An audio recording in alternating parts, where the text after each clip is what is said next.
Good morning, everyone. Myself, Dr. Ambuj Kumar Kushwaha. Currently, I am working as an assistant professor in Janta Vaidya College, Badot.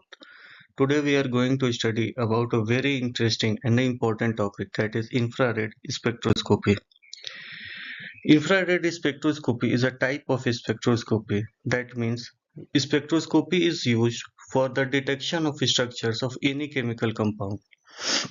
Like the H1 NMR is used for the detection of type of hydrogen, C13 NMR is used for the detection of type of carbon. Similarly, IR spectroscopy is used to find what type of functional groups is present in the structure. The IR spectroscopy in IR spectroscopy, we use IR radiations which causes vibrations in the molecules. The IR region is present between the visible region and the microwave region of the electromagnetic spectrum. This IR radiation is further divided into three parts. That is near IR region, which ranges from 14,000 to 400 centimeter inwards, and very less number of organic compounds absorbed in this region. Next is mid-IR region, which ranges from 4,000 to 700 centimeter inwards, and most of the functional groups absorbed in this mid-IR regions. Next is far IR region, which ranges from 400 to almost around 0 to 10 centimeter inwards, and almost none of the molecule are absorbed in the far IR regions. The principle of IR spectroscopy. In IR spectroscopy, we irradiate infrared radiation on a molecule which causes vibrations in the molecules or the bonds. When the applied frequency of the infrared radiation matches the theoretical or the natural frequency of the bond, this IR applied IR region is absorbed in a molecule and a peak is absorbed. For the absorption of the IR region, the most important part is that there should be a change in the dipole moment of the molecule. Now, where the absorption will occur means at what frequency this absorption will occur. It is governed by the Hooke's law. Hooke's law states that the frequency of the absorption bond band is equal to 1 by 2 pi root over k by mu, where k is the force constant, which is the measure of the bond strength. That means if the bond strength is higher, then the frequency will be higher. Like the triple bond is of higher frequency than the double bond, and it is of higher frequency than the single bond. Whereas mu is the reduced mass, which means that higher atomic mass molecules absorbs at lower frequencies. After looking at the at what position the bond will appear, the intensity will appear. Now we will measure at what bond, what is the band intensity, means at what height or what will be the height of the band intensity. It depends upon the three factors. First is the change in the dipole moment. As we can see that greater the dipole moment change, greater will be the intensity of the bond. Next is electronegativity difference. Higher the electronegativity difference, higher will be the bond strength. Like in OH, NH, and CH, the OH, the bond electronegativity difference in the OH is much higher than the NH as compared to CH. Hence, the intensity of the band in OH will be greater than NH, and it will be greater than the CH. The next is concentration. If we make the solution of higher concentration, we will get a more intense peak. Now this IR spectrum is divided into two parts. The first is functional group regions.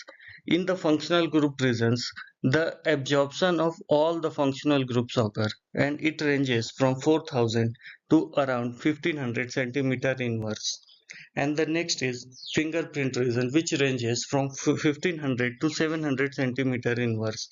And this fingerprint region is unique for all the molecules, means one molecule will have a single fingerprint region which will vary with the other molecules. Like in human being, every human being have its identity of fingerprint. This molecular vibrations in higher spectroscopy is divided into two parts. First is stretching vibrations. In stretching vibrations, only the distance between the atom changes and the bond angle remain constants. And this stretching vibration occurs at a higher energy as compared to the next which the bond bending vibrations. Next comes the bending vibrations where the bond angle changes and the bond distance remains constant, and it occurs at a lower frequency.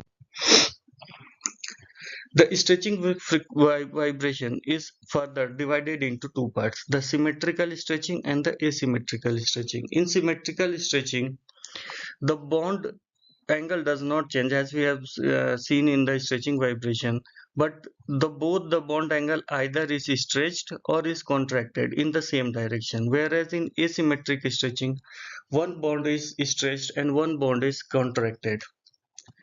The bending vibration is further divided into two parts. First is in the plane vibration. In the plane vibration means the bond angle changes in the same plane. The plane of the molecule or the bond is not changed. It is of two types. Scissoring. In scissoring, both the bonds either come towards each other or goes away from each other. Whereas in rocking, both the bond angle changes in the same direction. Either goes to the right or goes to the left. Out of the plane vibration, in this the bond changes its plane, like we see in wagging, the bond is going either out of the plane or inside the plane, so the bond plane changes. Whereas in twisting, one bond is coming out of the plane and the other bond is going inside the plane. Now we see that what type of functional groups will carry which type of frequency, or what frequency will be absorbed by which functional group. Like in CH stretching, it comes around 3000 centimeter inverse.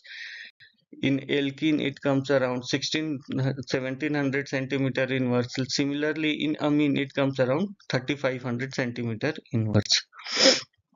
Now we will see what factors are affecting this vibrational frequency. As we have seen earlier, the bond order. As the bond order increases, that is, if the strength of the bond increases, the molecule will show absorption in higher frequency. The second is electronic effect. Electronic effect means resonance or inductive effect.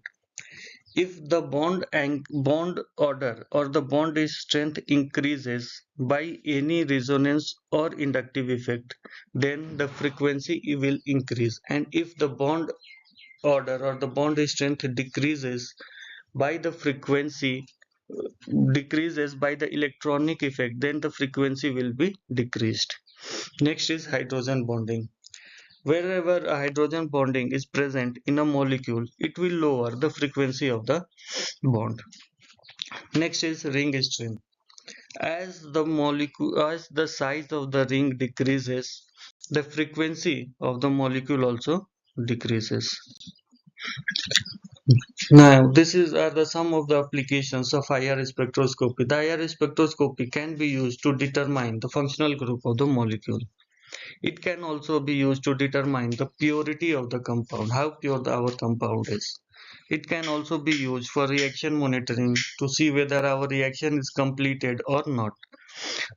And finally, it can be used to separate the isomers of any molecule. Thank you.